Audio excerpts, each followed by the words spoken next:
Hey everyone, Cell here, and welcome to another roundup featuring Nero's Colosseum 2016.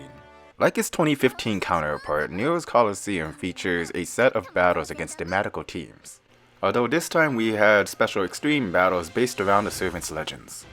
Before we get into that, let's talk rewards. This event featured your typical gathering resources to buy items from the event shop, but it also featured the third installment of a gacha box system with set rewards.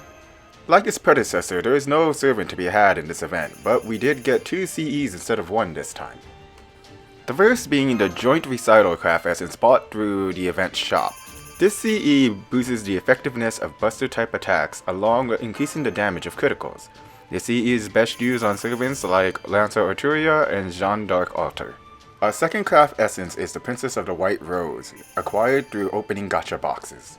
This CE grants its wielder some starting noble phantasm gauge, along with the added benefits of a unremovable guts that will revive them with 1 HP. This is a universal CE, so it could be given to anyone. Now for the exhibition battles, the first being Heracles.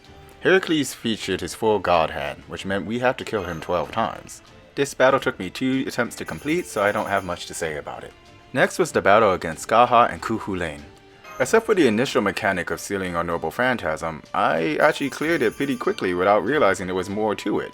Apparently, if you did not manage to kill them both at the same time, and one survived, the remaining would instantly kill your whole front line and then gain insta-kill on their normal attacks, along with dodging pretty much every turn. I personally would have liked to have seen this, but I kind of dispatched it far too quickly. The third battle was another one that took me 2 attempts, the battle against 47 Hassans.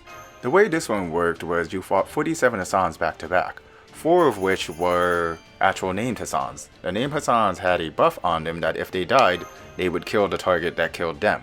The final Hassan actually killed all party members that were on the field. The next battle was against Siegfried.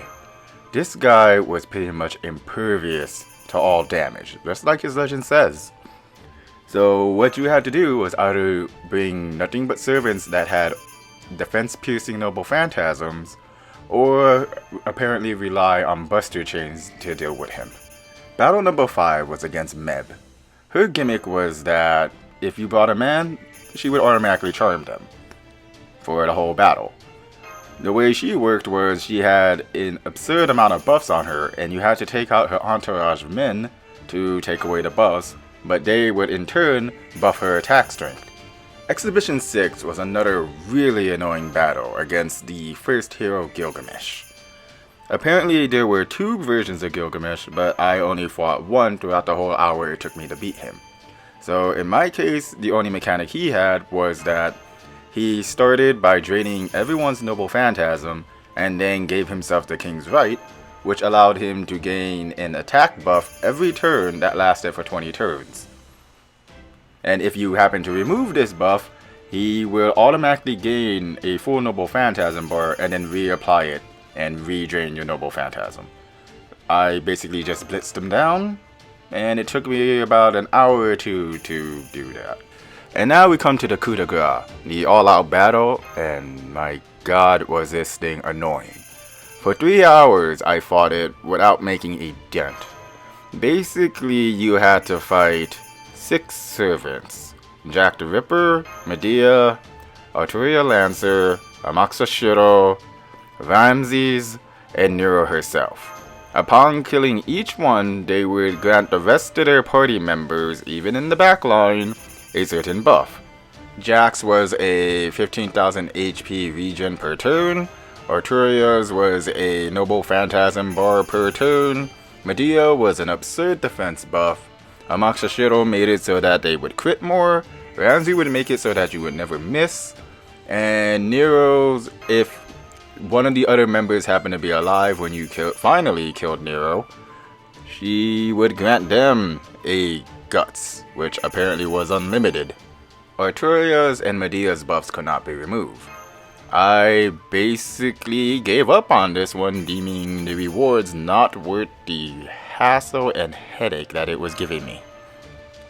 A day later, after much complaints from pretty much every player sans the 1% that could possibly clear it, the Lightworks decided to nerf the battle by lowering every servant's HP, reducing the amount of HP Jack's regen gave, and lowering the amount of guts that Nero's guts placed.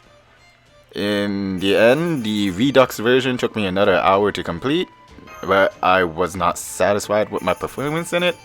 And if anything, this event has taught me that my servant pool is incredibly lacking in what I can bring to the table.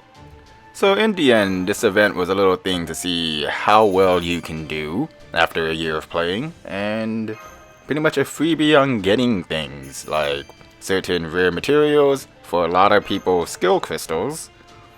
And in the end, you pretty much just had to pick and choose what you wanted to do with it. I myself made a goal of finally completing Nightingale, and I did just that. So even with my poor performance as the exhibition battles went on, I consider this event a success, and hopefully the gacha will allow me to finally get some servants that could help me out. This has been Cell, and thank you for tuning in, and I'll see you at the end of the next event.